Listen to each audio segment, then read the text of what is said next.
It's a problem across the state. Heroin addiction, the number of deaths staggering, and now with the influx of carfentanil, the new deadly ingredient, many dealers are now using. It's a solution to this problem that doesn't seem anywhere in sight.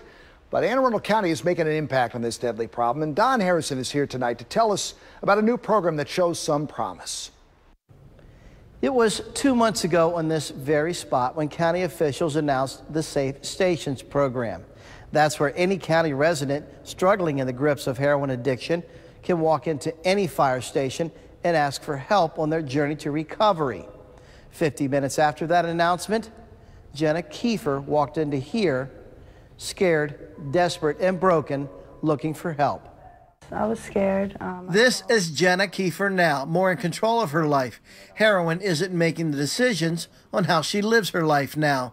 I wanted to do something. The life was no way to live. So I got up and I took the steps and I drove myself there, and it was the best decision I've ever made. Kiefer may have been the first person to walk into a county station seeking help, but she is not alone. 55 others in the first 60 days have come to these safe stations to bare their souls and admit their problems. So, everything just kind of snowballed. This is definitely not where I seen myself when I was a little girl, but it happened, and it happens to some really good people, and it's a sad situation. There's no denying it happens. In Anne Arundel County, just this year so far, 530 people have overdosed on heroin. 59 of them lost their lives. You either get clean or you die, and I knew that that's where my life was headed. I was going to end up dying. Like many addicts, Kiefer had tried to get help before.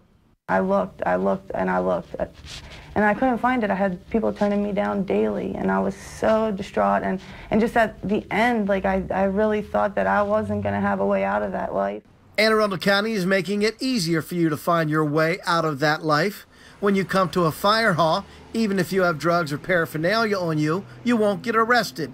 Police will come and discard the drugs, while those who usually fight fires start your fight against heroin. They welcomed me with open arms. I walked into that fire station, and I had all the EMTs, all the firefighters just right at my beck and call. They took my vitals. They talked me through this process. They were really comforting and made me feel comfortable about what I was doing. They definitely made that transition and that decision a lot easier for me. 60 days ago, life for Jenna was as dark as it's ever been. Now, thanks to the Safe Stations program, she finds herself in a better place. It is. I never thought I would be here.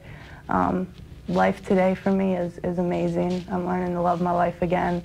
Of the 56 people that came in looking for help, it's not certain how many are going to beat their addiction for good, but what is certain is that it's 56 more people that were given the chance by the county to get their lives back together, away from the disaster it was under heroin. For In Focus, I'm Don Harrison.